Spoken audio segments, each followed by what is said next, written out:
It's okay? All right, so first, thank you so much, Bonnie, for the introduction. I'll try, I promise, I'll try not to speak Hebrew. It happened before, just so you know. So if I do switch to a kind of a bizarre language, let me know and I'll reboot.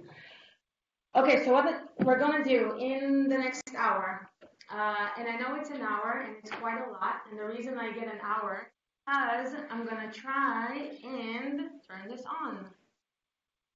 I'm going to try and make the connection between three experimental approaches, and I know Bonnie already talked about this, and you've heard about those before.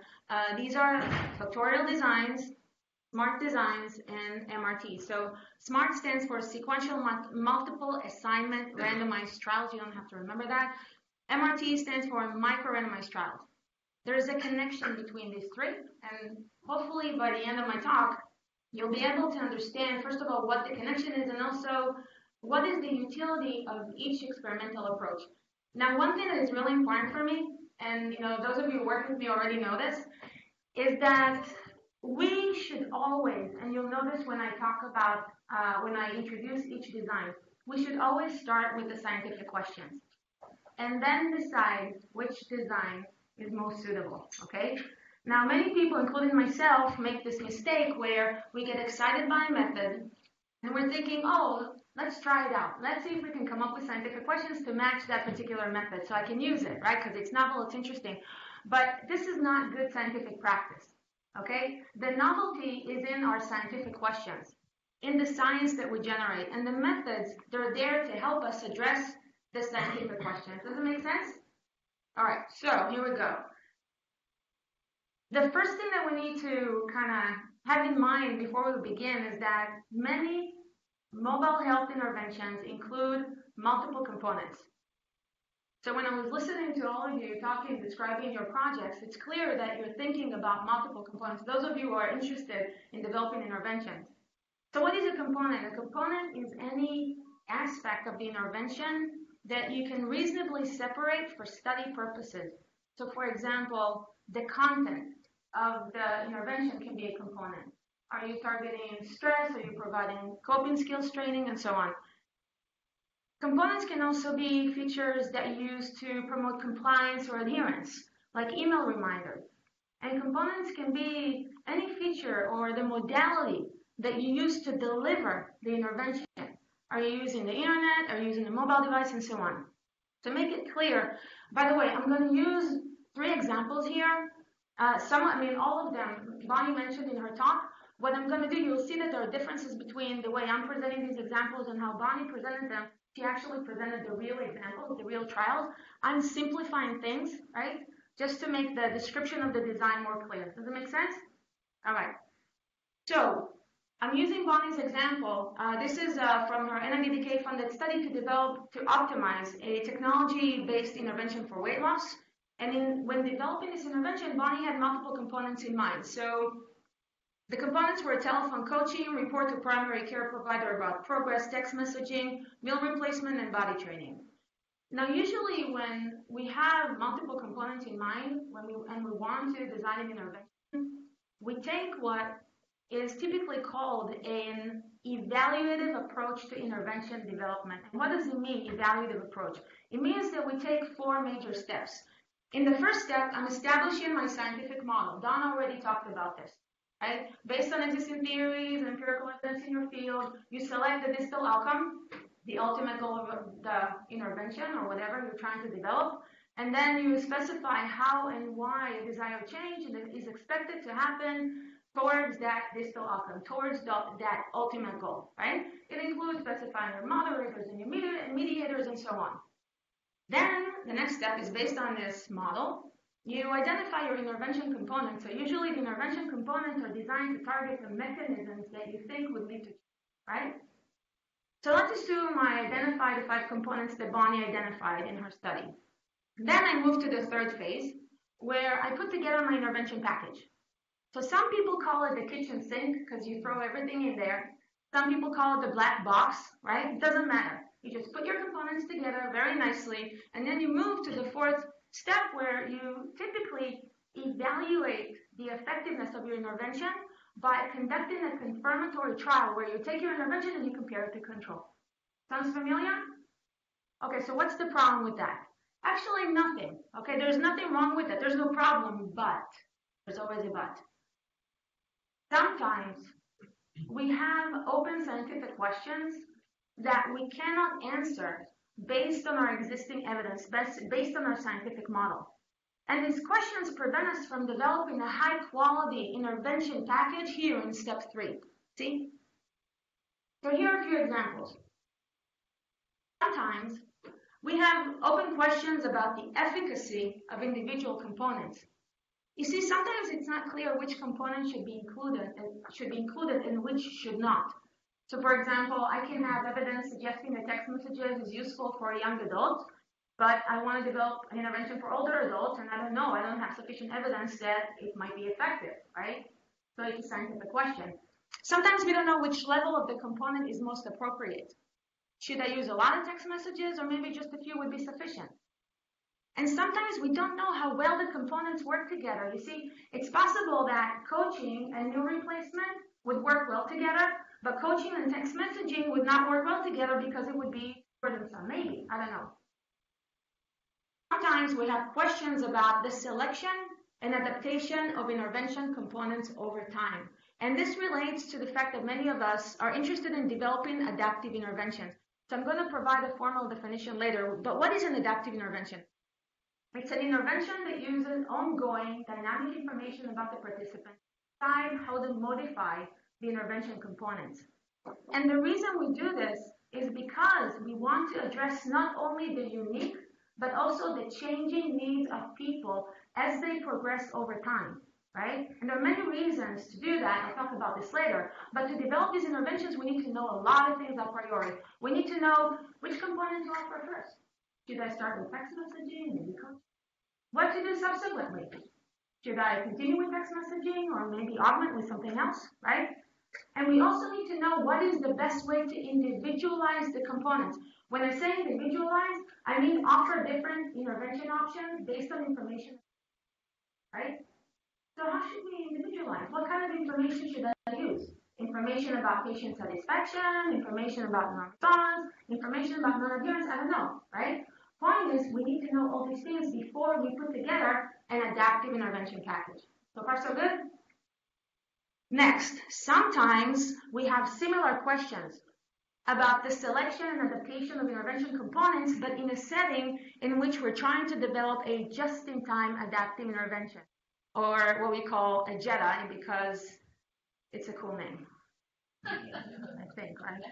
Anyway, so I'm going to try and convince you that a JEDI is just an adaptive intervention, right? We're trying with JEDIs to address the changing needs of people. But in a JEDI, the assumption is that the needs of people are changing much more rapidly compared to standard adaptive interventions, and this is why time matters, okay? But to develop these interventions, again, we have questions. What intervention option is best to offer, and what's the best way to individualize the components so we can address the rapidly changing needs of participants? So far, so good? Okay, so factorial design can help us answer questions about the efficacy of individual components. They can help us screen out multiple components and decide which should be included and which should not. Smart designs can help us answer questions about the selection and adaptation of intervention components over time. They can help us design, optimize, and adapt the intervention before we compare it to control, all right? And same thing for JEDI. Micro-randomized trials can be used to address scientific questions about the selection and adaptation of intervention components in a just-in-time adaptive intervention. That's what we're going to talk about today. All right, so let's talk about factorial designs. How many of you are familiar with factorial designs? Raise your hands. Okay, because I'm going to ask you questions. You ready? This is going to be fun. So what is a factorial design? It's just a randomized trial. That's all it is, right? But it's a special case of a randomized trial because it has multiple factors. It has more than one factor. And in these designs, the levels of each factor are crossed with the levels of the other factors to form a design with multiple experimental conditions. It's very simple when you think about it 2 by 2, right? But we first start with a scientific question. So let's assume that there are 2 questions that I need to answer. I want to screen out 2 components. I want to know, should I include text messages in my intervention? And should I include meal replacement in my intervention or not? So what I'll do is I'll consider 2 factors, 1 for each component. And they're going to have 2 levels, on and off. On for people who will receive the component, and off for people who will not. Right? And I'm going to have 2 of them, 1 for text messaging and 1 for meal replacement. So what I'll do is I'll cross the 2 levels of text messaging with the 2 levels of meal replacement, and this will give me a design with how many experimental conditions? 4. That's right. See, condition number 1, happy people, they get everything. Condition number 2, people only get text messaging. Condition number 3, they only get meal replacement. Condition number 4, the poor people, they're not going to get anything. Right? So let's assume that I got lucky and NIH funded me to conduct a trial with 400 participants. 400 participants is quite a lot. What am I going to do? I'm going to randomly assign with equal probability my participants to these 4 experimental conditions. So I'm going to have 100 individuals in each of the 4 individual experimental conditions. So far, so good? So here's the issue. Let's assume that I conducted the study. It's very simple. I collected the data. My outcome is weight loss at the end of the program. The question is, how do I use the data to address these two scientific questions simultaneously together? The answer to that is by estimating main effects. So what is a main effect? A main effect is the effect of each factor averaging over the levels of the other factor. And it's kind of cute. Look, to address the first scientific question, should I include text messages or not? I'm going to pull outcome information from all the people who received text messaging, and I'll compare it to all the people who did not. That is the main effect of text messaging. I'm averaging over the levels of meal replacement. So it's essentially a comparison of half of my sample versus the other half. Do you see that? Like a 2-arm comparison. That's all it is. You know, you're familiar with the two-way ANOVA? That's the main effect of a two-way ANOVA. Same thing for meal replacement. I'll compare the 2 people in the 2 conditions in which meal replacement was set to on to the 2 conditions in which meal replacement was set to off. So I will compare 200 people versus 200 people. Again, half of my sample versus the other half. So this is nice, right? Because both questions can be answered by comparing half of my sample to the other half. But usually we don't have only 2 components that we want to screen out. We have more than that. So let's see what happens to this design if I want to answer another scientific question. Now, in addition to knowing whether I should include text messaging and meal replacement, I also want to know whether or not I should include body training. So I'm going to add another factor for body training. And again, it will have 2 levels, on and off. So now I will consider a 2 by 2 by 2, where the 2 levels of text messages are crossed with the 2 levels of meal replacement, with the 2 levels of body training, and this will give me a design with how many experimental conditions? 8. Okay, you're awake. Right. So let's assume that, again, I got lucky and I got funded to conduct a trial with 400 participants. So again, I will randomly assign to each of the 8 experimental conditions with equal probability. So I'm going to have 50 participants in each condition. Okay, I want you to notice something. See condition number 1, happy people, they got everything. Condition number 2, they did not get body training. In condition number 3, they did not get meal replacement, and so on. Okay, so let's assume that and notice condition number 8, the poor people, they didn't get anything. So let's assume that I conducted the trial, collected the data, my outcome is weight loss at the end of the study. How do I use the data to answer the scientific questions? How? Main effects. Main effects. Okay. So the effect of text messages.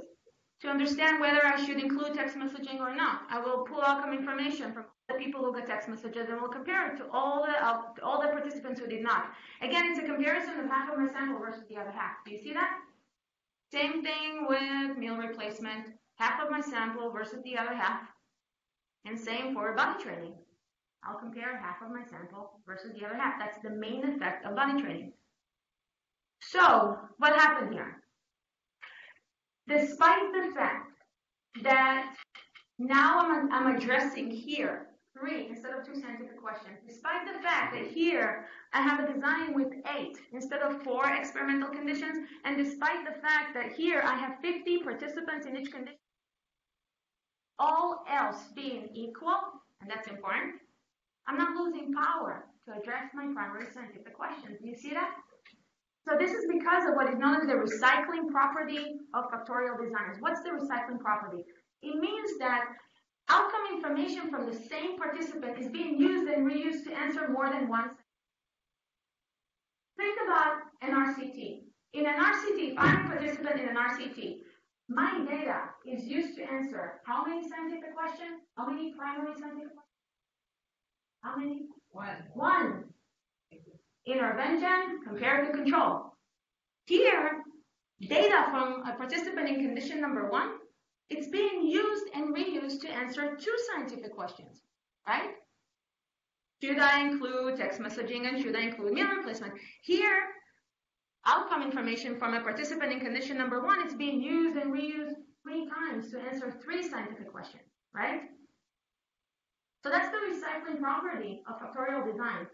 We can use outcome information from participants to answer multiple scientific questions. And the most important thing to keep in mind to understand or to see the value of this recycling property is that we are not interested in comparing individual experimental conditions. And that's important because many people, when they see this for the first time, they're thinking, oh yeah, all right, you have the same power, all else being equal. But here you have less power to compare the happy people to the sad people. Everything on, the entire package, versus everything off, nothing at all. Intervention package versus control. Here this comparison would be based on 50 participants versus 50 participants, and here it will be based on 100 participants versus 100. So do I have less power here for that comparison? Do I? I do. I certainly do. But guess what? Remember, always go back to the scientific questions. My questions were not about comparing the happy people to the sad people. It wasn't about comparing the intervention package to control. Guess what? I don't know how to develop a package. That's why my scientific questions were, should I include each of these components? And for these particular questions, the factorial designs would provide adequate power. Does it make sense? All right. Ready to move to smart designs? Any questions about factorial designs? Yeah. The interactions first, though?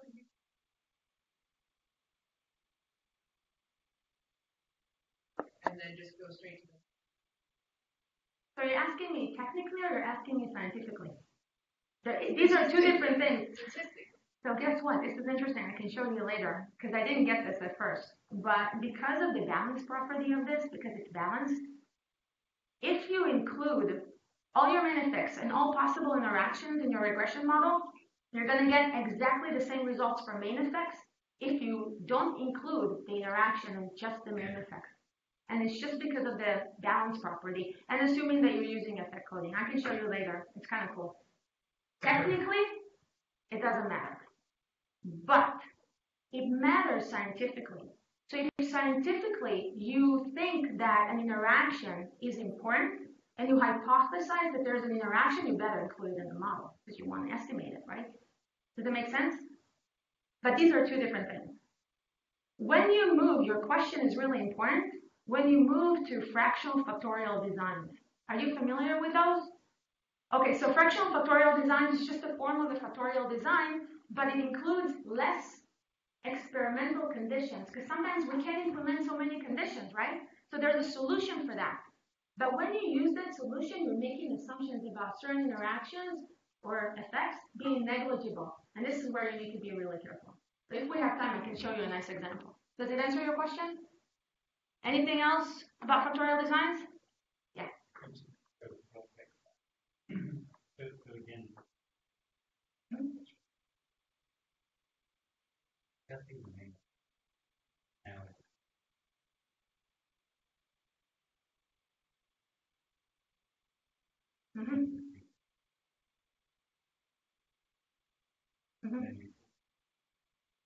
Yes. Well, okay, so the fractional factorial, the purpose of the fractional factorial, it's not about balance, it's about, well, it is in terms of designing it. You need to make sure that you maintain balance, but the reason you would do fractional factorial design is because you cannot implement some of the conditions.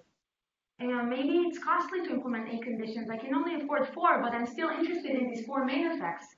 So guess what? There's still a way to design a trial with only 4 conditions, but estimating all 3 main effects, right? Does it answer your question?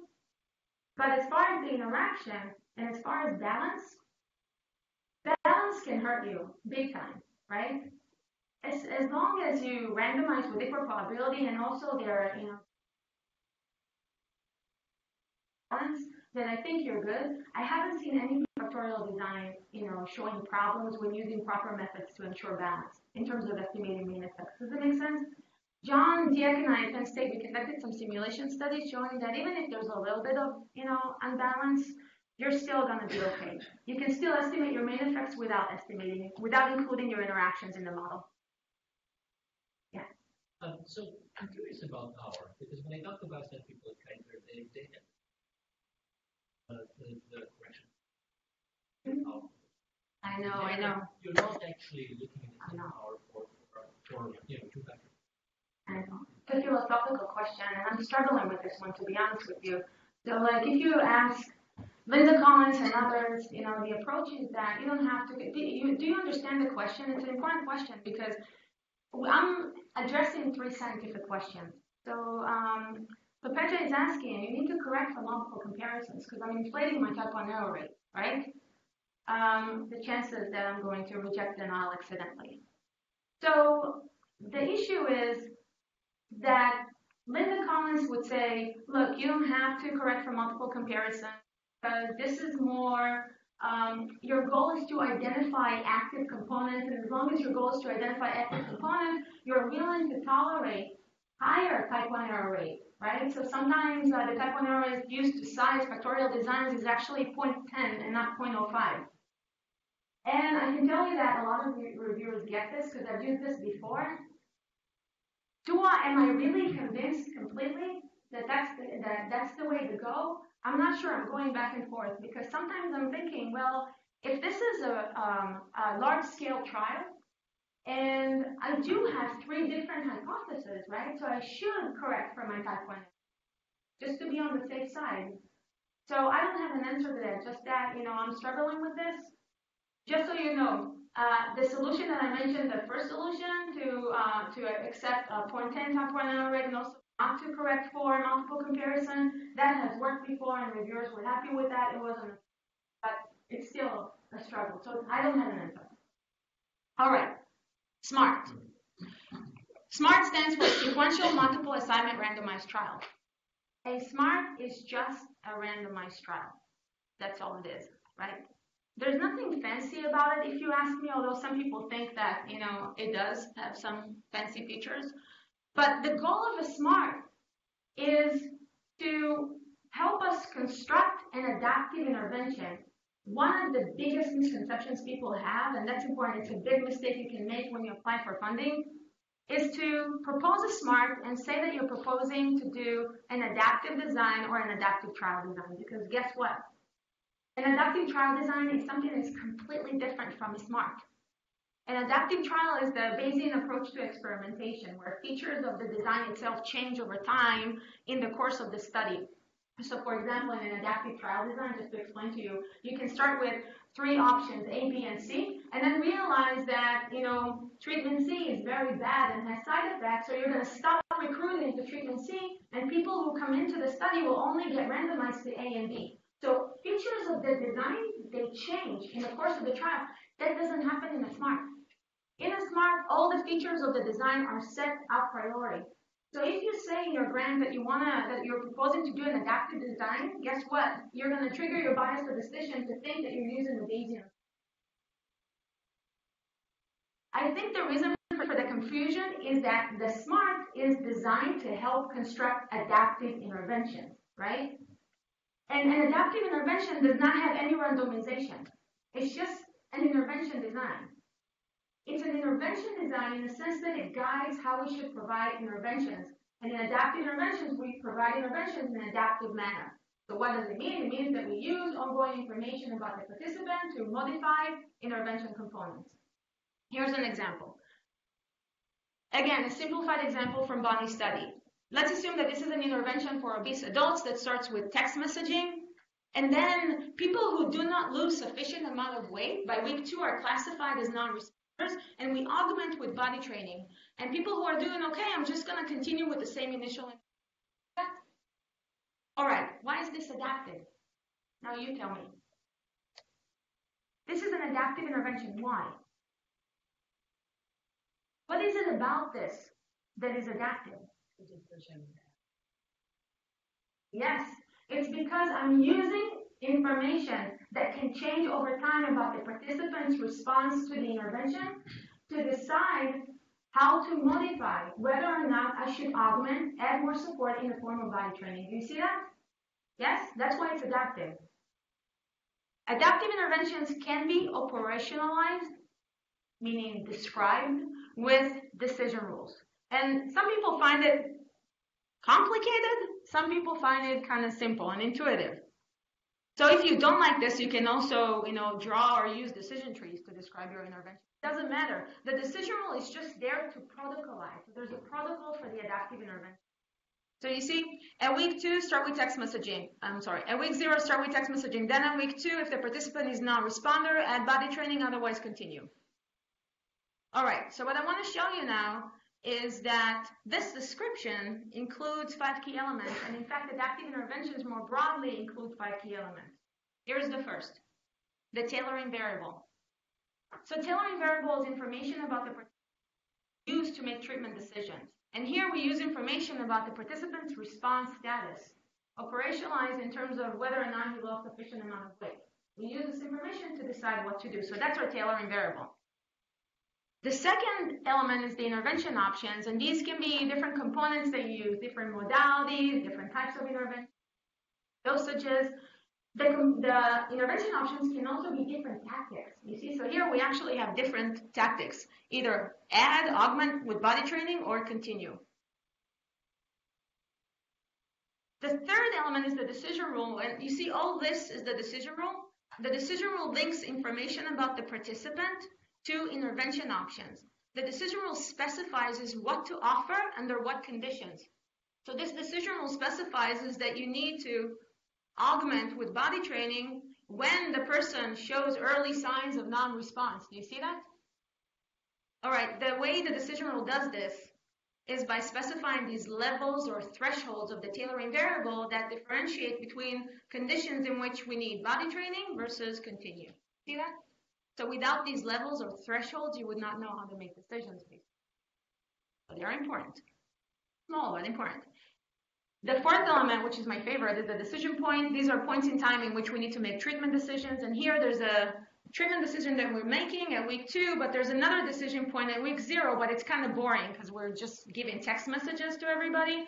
At week 2, it's interesting because we are individualizing. We're using information about the participant to decide what to do. So far, so good? All right. The fifth element is more implicit because it's not really part of your adaptive intervention, but it is guiding your adaptive intervention, and these are the outcomes. So adaptive interventions are guided by the need to achieve 2 types of outcomes, distal outcome and proximal outcome. The distal outcome is the ultimate goal your intervention is intended to achieve. That's your end game. Okay? Here it's 5% weight loss by month 12. But to achieve this distal outcome, the decision rules in an adaptive intervention are guided by the need to achieve proximal outcomes. And these proximal outcomes are the short-term goals of the decision rule. So for example, here, one of the proximal outcomes is to promote ongoing weight loss in the course of the program. You see what we're doing here? If the person is not losing enough weight, we provide more support in the form of body training. Why? Because we want him to lose we want him to lose weight on an ongoing basis in the course of the program. Why? Because by doing that, by losing weight in the course of the program, you'll be able to achieve the distal outcome, which is 5% weight loss. Do you see that? So your proximal outcomes can be viewed as mechanisms or pathways through which the decision rule can help you achieve your ultimate goal. So far, so good? All right. So this is just a summary of the elements of an adaptive intervention. And I like to think about these three elements, the tailoring variables, the decision rule, and the intervention option, as being part of the adaptation process. You see, that's what we mean by adaptation. We mean monitoring the individual to obtain information about the tailoring variable, then using this information to individualize, to offer different intervention options, and we can protocolize it with a decision rule, and then we deliver whatever intervention options the decision rule recommended. You see, that's the adaptation process. And this adaptation process is triggered by the decision points, and it is guided by the need to achieve proximal outcomes that can help us achieve the long-term goal of the intervention. I don't know, every time I get to this slide, I think about this as a sandwich. Like, maybe it's because I'm hungry. I'm always hungry. So you see, like, no, just wait a second. Let me try and convince you, okay? So, like, you see, like, the adaptation process is being sandwiched between the decision points and the proximal outcome. Yeah. Okay, just move forward. Whatever you say. All right. So, but what do we need this? Why do we need an adaptive intervention? Bonnie already talked about this. I'm going to reiterate. The first primary reason, by the way, there are many other reasons. I just want to talk about. The first reason is that there's high heterogeneity in response to pretty much any given treatment. But what does it mean, heterogeneity? It means that what works for me would not work for Bonnie. And also what works for me now might not work for me in the future. And guess what? It's possible to identify early those people who are likely to become ultimate non-responders, those who will not benefit from my intervention. Here, we have data, Bonnie's data, showing that if a person does not lose sufficient amount of weight by week 2, he is highly likely to fail to achieve 5% weight loss. And if that's the case, if I can identify the person early, I should do something about it. I should change the intervention. So here I'm offering more support in the form of body training. And if the person's doing okay, just continue because, you're going to be fine. Does that make sense? Many adaptive interventions are motivated by this need to address early the needs of participants who show signs of non-response. But the second and very important motivation relates to cost. I think that one of the biggest misconceptions about mobile technology is that it's cheap, that mobile health interventions are cheap. But we know that some of the components can be more expensive than others, and in fact, in many cases, it seems like the most expensive components are the most effective ones. And if that's the case, we have a huge issue in terms of scalability, right? Our ability to ensure that the majority of the population would benefit from the tools from the interventions that we develop. So here it makes sense to adopt a step care approach to treatment. So what is a step care approach to treatment? Step care interventions are just adaptive interventions that start with minimal support, the least expensive or costly treatment like text messaging. And then you identify people who are not doing well and you provide more costly or more intensive components, but only to those who need it most, to those showing signs of non-response. Only they are getting more support. And if you're doing okay, you can continue with minimal support and you can also step it down, provide an even less expensive component. So the motivation is to step up and down the cost or the intensity of the intervention to achieve a more cost-effective and less burdensome intervention. Does that make sense? And that's exactly the motivation behind this. But what's the problem? The problem is that in many cases we have open scientific questions that we cannot answer based on our existing model. For example, I'm making a lot of assumptions here. For example, I'm making an assumption that the best way to initiate treatment for this population is with text messages. Maybe that's not the way to go. Maybe I should provide a more expensive treatment like coaching, right, initially, to get them going. I don't know.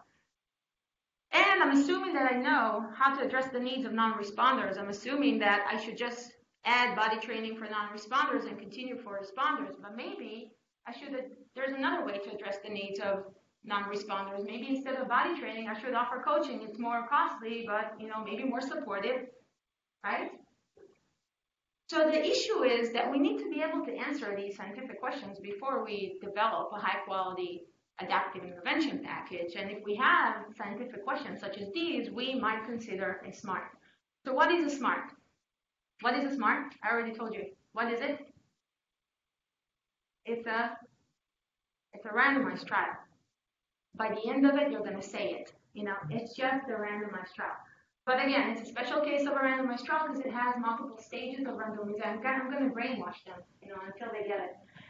So it has multiple stages of randomization. The reason a SMART has multiple stages of randomization is because you are trying to answer questions about an adaptive intervention, and the adaptive intervention has several decision points. So you see the randomization stages in a SMART correspond to the decision point in the adaptive intervention that you're trying to develop, but they correspond to scientific questions. So there's a decision point, and you're thinking, okay, I don't know what to do. That's why you randomize it, okay? So when I show it to you, it's going to be more clear. Let's assume that I need to know how to initiate treatment with text messaging or coaching, and how to address the needs of non-responders with body training or with coaching. I can design the SMART study. See what I'm doing? I don't know what to do at the first decision point. I don't want to just give them text messages. I need to know whether I should provide phone coaching or text messaging first. That's why I'm randomizing my 400 participants to these two conditions. Do you see that? And next, at week 2, that's the second decision point in the adaptive intervention that I want to develop. I don't want to give body training to non-responders. I don't know if that would be the right way to go. That's why I randomize to either body training or phone coaching. I randomize my non-responders in both arms. Do you see that? And for responders, I just continue with the same initial. Okay, so assuming that I have 400 participants, that at each decision point I'm randomizing with equal probability, and I have 50% non-response rate, this is how my participants will be distributed. Do you see that? But what I want you to take out of it is that in the SMART, the randomization stages, they are there not to make our life miserable or complicated. They're there to help us answer questions, things that we don't know about how to construct an adaptive intervention. Does it make sense? But, okay, so let's assume that, again, I conducted the trial and have the data, and so far so good. How do I use the data to answer the two scientific questions that I showed you earlier? You know what the answer is? Main effect. Can you imagine? Okay, so to answer the question, should we initiate treatment with phone coaching versus text messaging? I'm going to pull outcome information from all the phone coaching, from all the people who received phone coaching, and compare it to all the people who received text messaging. So it's a comparison of half of my sample versus the other half. You see what's happening here? That's the main effect of the initial intervention options, averaging over the levels of the second stage component. Do you see that? At SMART, this SMART is actually just a factorial design, where the first stage levels are crossed with the second stage levels. But it's kind of bizarre because we are not doing anything with responders. That's why it looks a little bit bizarre. But there's a reason why we're not doing anything. We're not re-randomizing responders. Do you know why? Why do I leave them alone? They're responding. What else? Why? Why do I leave them alone? It ain't broken, don't fix it. I leave them alone, right? You know why I leave them alone? Because I don't have a question about what to do for responders. I know what to do with them. Don't leave them alone. They're fine. It's not broken. I'm not going to fix it. Practically, there's no reason. Practically, I know exactly what to do with them, so there's no reason for me to randomize. Do you see that? You randomize only if you have scientific questions. If you don't, leave them alone. Does it make sense? All right. Same thing for the second. Yeah. Yes, I promise I will. Yeah. And if I don't, let me know. Let me just get this, and I promise I'll get through the end of it, and you can ask questions about SMART. Okay? Promise, I promise. Same thing for the second stage intervention options. To answer this question, what to do for non-responders, I'll compare outcome information from non-responders who got phone coaching to outcome information from non-responders who got body training. It's a comparison of half of my non-responders versus the other half. Let me tell you something about power for a second. Some people look at this and say, oh, you're going to have less power for this aim because you're not using data from responders. It's a comparison of half of your non-responders versus the other half. So it's basically a comparison of 100 people versus 100 people. You're dropping half of your sample. Yeah? Yeah? You with me on this? Okay. There's a reason why this comparison is restricted. It's because the scientific question was about what to do for non-responders. It wasn't the scientific question wasn't about responders, right? So of course, only non-responders will contribute data for that particular aim. But if this is your primary aim, then you should size the SMART to be able to address this particular aim, right? And the way to do this is, and there are sample size formulas to do that, but basically you recruit more upfront, right? Does it make sense? All right, but data from SMARTs can help us answer other scientific questions that I think, only in my opinion, can be more interesting than just comparing first stage and second stage options. One of them relates to the comparison of adaptive interventions that are embedded in the SMART. And to understand what I mean by that, I want to show you that in this SMART study, there are 4 embedded adaptive interventions by design. 4 embedded adaptive sequences of treatments. Look at this one. Does it look familiar? Have you seen this before? Start with text messaging, continue for responders, and augment with body training for non-responders. You've seen this before, right? You remember? Yeah, ta-da! It's embedded in the SMART.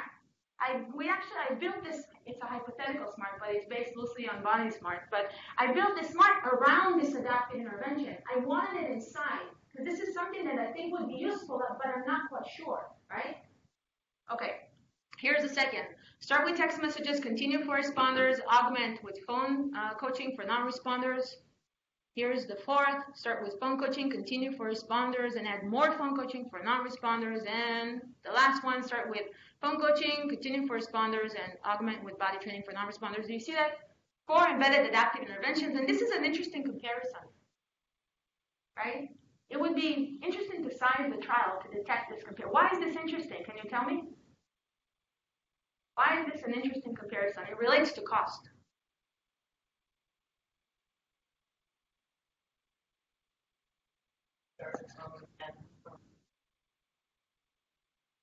Yeah, so basically the purple one, or whatever color it is, this is the most expensive adaptive intervention in this SMART.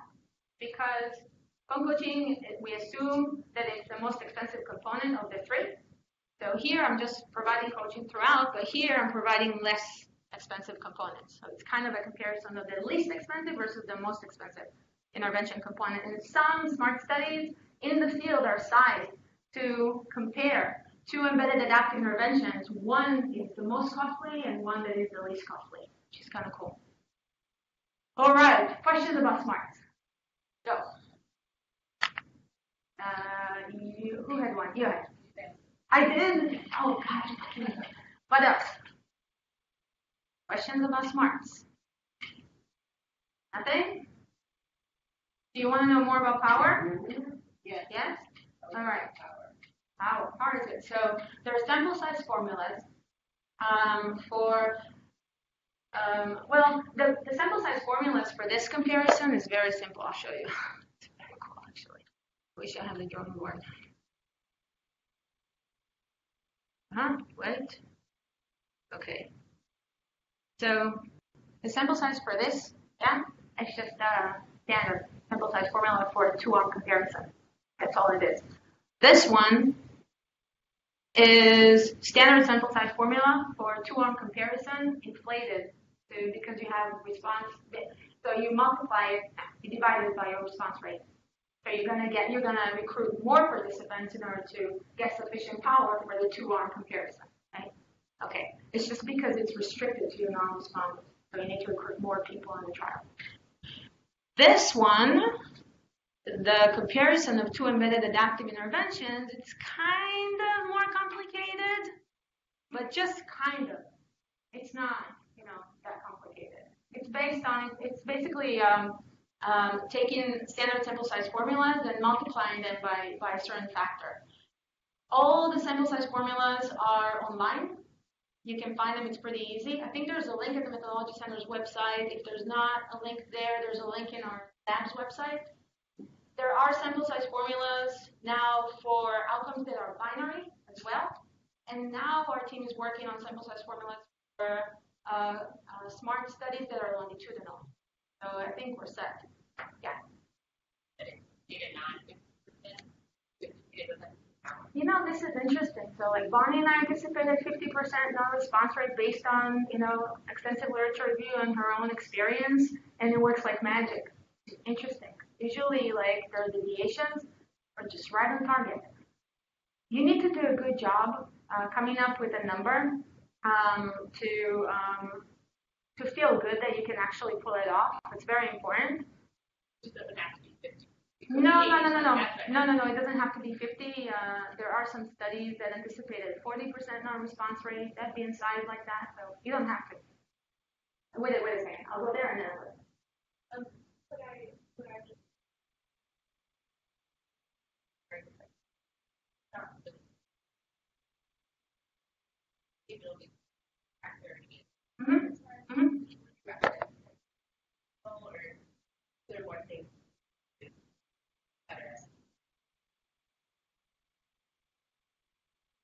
Yeah, so usually it's better to rely on data. That's the best way to go.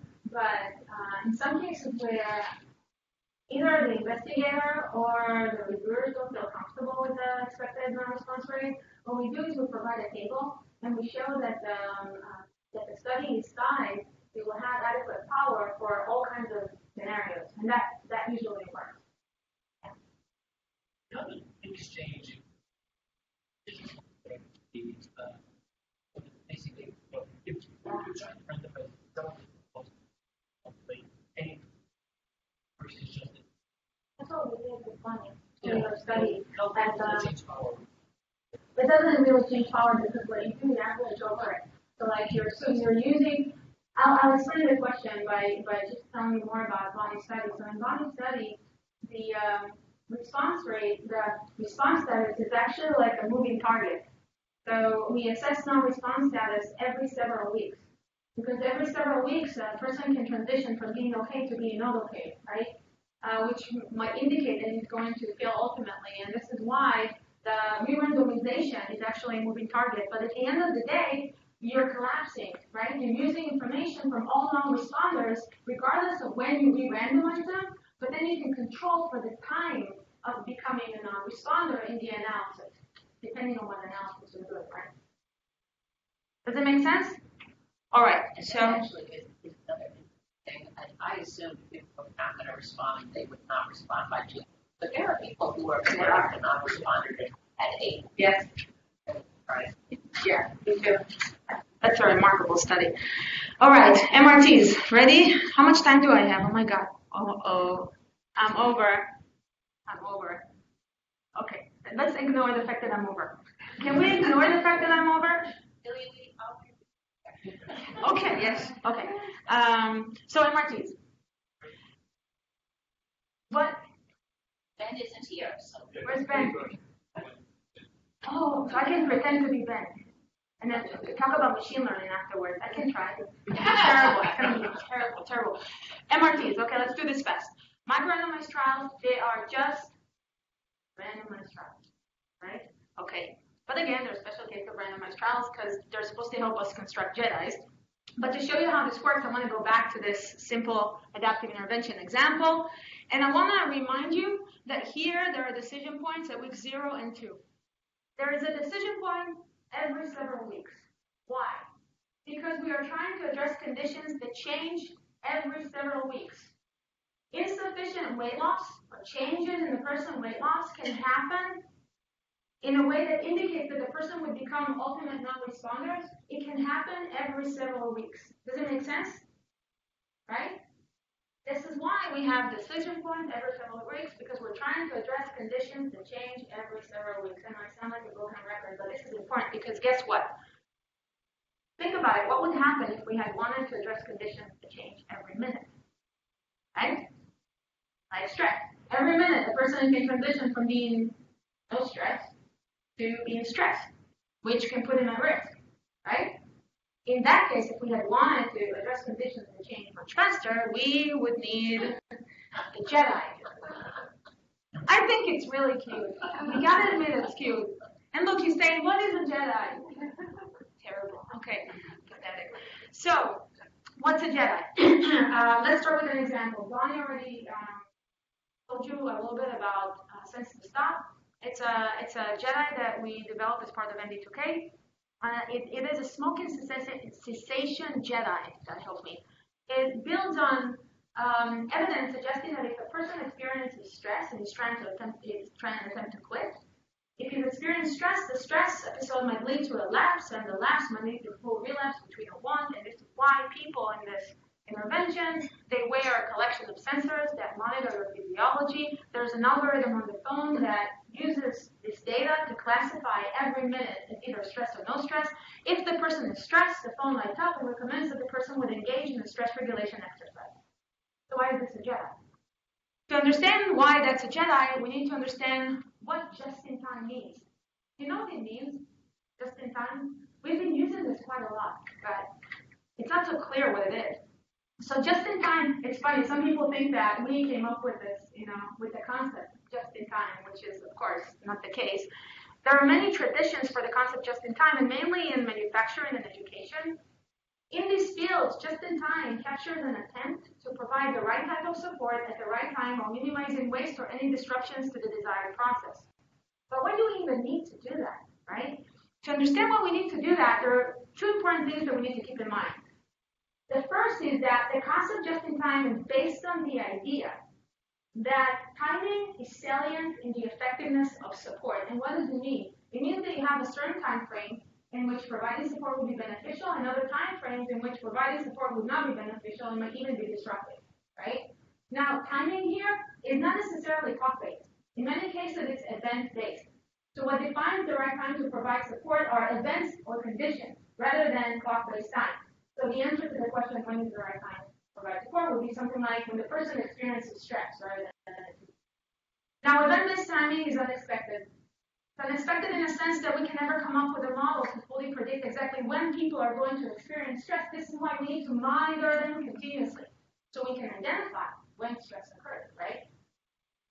All right, another thing to keep in mind, again, relating to this idea that timing is salient in the effectiveness of support. So I did a lot of reading on the philosophy of time, just to arrive at the very basic conclusion that timing is salient when it's limited, right? When we have all the time in the world to do something, we don't care about time, but when we don't, we really care about time. So if you look at literature, manufacturing, and education, you realize that the concept just in time, it was motivated by the need to adjust conditions to change rapidly. The change over short time frames, like every few days, few hours, few minutes, even seconds, right? So let me summarize this for you. Just in time means an attempt to provide the right type of support at the right time while minimizing waste or disruptions to the desired process. It's motivated by the need to adjust conditions that change rapidly and unexpectedly.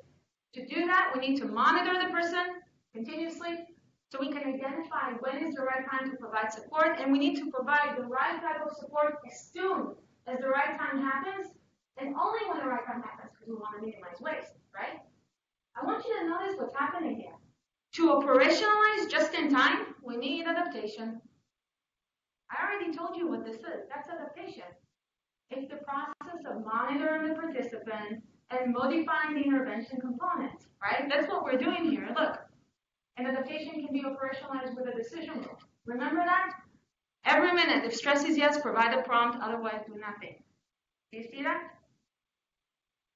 This decision rule includes a tailoring variable. Stress. We use information about stress to decide what to do. It has intervention options to provide a prompt or do nothing. It has a decision rule. Look what's happening here. The decision rule links information about stress to intervention options. It specifies as what to do when the person is stressed. This decision rule specifies as the conditions in which we need to provide support, in which we need to provide a prompt, right? And there's a decision point every minute. Guess what? In the weight loss intervention, we had the decision point every several weeks and here every minute because we're trying to address conditions that change much faster, right? And of course, this JEDI is designed to promote smoking cessation as a distal outcome, but to do that, this decision rule is guided by the need to address proximal outcomes like reducing the probability of relapse or reducing subsequent stress episodes. The assumption is that stress represents a state of vulnerability for a lapse. To break the link between state of vulnerability and relapse, we provide support, right? All right. So a JEDI is just an adaptive intervention. That's all it is. It has the same components. But the adaptation process in a JEDI is designed to explicitly operationalize the provision of just-in-time support. It's designed to address conditions that change rapidly and unexpectedly. These conditions can represent states of vulnerability in terms of the proximal outcome, like stress, but they can also represent a state of opportunity in terms of the proximal outcome, like a person walks by a park, it's an opportunity to trigger a recommendation for him to take a walk, right? But there's another twist to JEDIs that make the adaptation different from standard adaptive interventions, and this relates to the fact that the conditions that we're trying to address, they're likely to change in the person's natural environment, right? So stress can happen to me anywhere.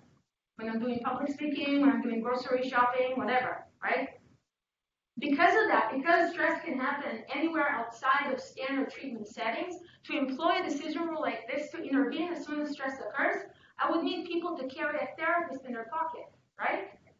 And the therapist, think about it, would sit in the pocket, would monitor our physiology, decide if we're stressed, and then if we're stressed, it would engage us in stress regulation, right? And would go with us anywhere we go. It's ideal, actually no. But it's not feasible, right? Because, people can't just carry a therapist in their pocket. It would be inconvenient. But people do carry their phones with them all the time, despite the fact that the phones become bigger and bigger and very inconvenient. And we already know that the phones have tons of sensors that can help us monitor the person's physiology and state and context and trigger interventions pretty much anywhere, right? I'm trying to make a point here, but first I'm going to tell you what is not my point. My point is not that JEDI, by definition, are technology-based. No. A teacher sitting with a child, helping them with homework, she's doing it, right? The point I'm trying to make is that advances in mobile and wireless technology, they open more opportunities for us to intervene in a just-in-time manner in a way that we could not have seen before. Does it make sense? All right. So what's the problem? The problem is that we're trying to intervene in a person's natural environment, and in the person's natural environment, multiple demands compete for our time and effort and attention, right? None of you stopped me when I said that we're going to intervene whenever the person experiences stress at every given minute. Can you imagine a scenario if the person experiences stress over 10 consecutive minutes? Can you imagine getting a prompt every minute over 10 minutes? That would be extremely annoying, right? Of course, we don't want to do that. And this is why JEDIs are not only motivated by the need to address conditions that change rapidly and unexpectedly, because these conditions are expected to change in the person's natural environment, JEDIs, by definition, are also designed to minimize disruptions to the daily lives and routines of participants. And we do this by providing an intervention only when the person is receptive, when it's vulnerable or when there's an opportunity for change and the person is receptive. Here's how we do this in Sense to Stop.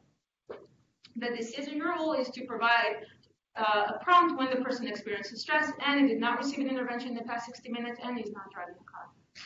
Provide a prompt if the person is vulnerable and receptive. All right, what's the problem? There's always a problem. Billie already talked about this, but very briefly. In many cases, we have open scientific questions that prevent us from developing a high-quality JEDI. The decision rule that I showed you is based on the assumption that stress represents a state of vulnerability in terms of proximal outcome. And this is why we need to intervene when a person experiences stress. But there's another perspective suggesting that stress is a state of unreceptivity for a prompt because people's cognitive capacity under stress is relatively low. So here's the question. Should we or shouldn't we intervene when a person experiences stress? I don't know. And this is why we can use MRTs. An MRT to a JEDI is what a SMART is to an adaptive intervention. Remember, I showed you that a SMART can help us answer questions about an adaptive intervention. A SMART has 2 or 3 stages of randomization because we're trying to answer a question about an adaptive intervention. An adaptive intervention is trying to address conditions that change relatively slowly, so you have only a few decision points in the course of the intervention, right? Does it make sense? So the SMART, the design that you're going to use to answer questions about this intervention will only have a few stages of randomization. Does it make sense?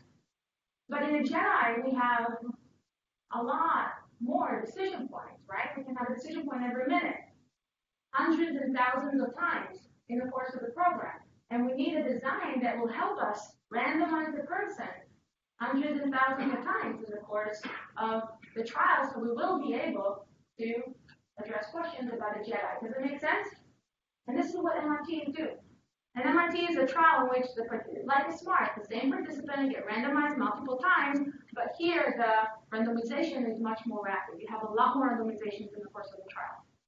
And the data can help us answer questions such as, under stress, is a prompt better compared to no prompt in preventing the lapse or in any proximal outcome that you choose?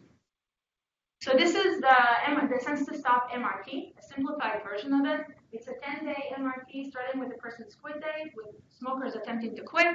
And during those 10 days, participants wear the sensors. The algorithm on the phone classifies every minute as stress versus no stress. If the person is stressed and he is receptive, he gets at every given minute in which he's stressed or receptive, he gets randomized to either prompt versus no prompt. And the data can help us understand whether under stress and when the person is receptive, it's better to provide a prompt or leave the person alone. Yes. So receptivity is defined. Oh, how did we decide it? Oh, wow. Yeah. So we had a lot of discussion around this. So this was mainly expert opinion, Bonnie? Just not stressed. Yeah. No, he was talking about unreceptivity. So unreceptivity, we define unreceptivity as in the trial as not receiving an intervention in the past 60 minutes, not receiving an EMA in the past 10 minutes, and not driving a car. Yes. That's the receptivity that was defined in the trial. But at the same time, we're trying to understand whether being stressed is another state of unreceptivity for an intervention. This is something that we wanted to learn. But the unreceptivity, as it was defined in the trial, was based on a lot of discussions that we had, an expert opinion, and we called those minutes that are excluded because of hyper driving. We called them unavailable. We called the unreceptivity failure strength. He was asking how did we come up with it? How did we decide on unavailability in the trial? Yeah, I was curious because I was curious whether it was person decided or it wasn't person decided. We decided. It's expert, deciding whether this is. Well, first of all, the first decision was, is it ethical? When is it not ethical to provide an intervention? And we realized when the person is driving the car, we don't want to distract people. So when the person is driving the car, it's considered unreceptive. And then we had a huge discussion about burdens, and we thought that if a person received an intervention in the past 60 minutes, it doesn't make sense to provide another intervention because it's going to be too burdensome and we're concerned about the situation. Why is it 60 minutes and not 62, right? This is something that I can't tell. A lot of it was, we make practical decisions. Okay, let me summarize, and then if you have more questions, we can talk about it. I know. Factorial designs can help us screen out multiple intervention components, decide which should be included and which should not in the intervention. Smarts can help us design high-quality adaptive interventions, and MRTs can help us address scientific questions about constructing a JEDI. And I'm very sorry I went over. Thank you so much. You have my slides, right? You do? You have my slides? I can send it to you. Where's feedback? We can send the slides. I have a list of resources, useful resources, and people that you can contact if you have information, if you need to learn more about these trials. So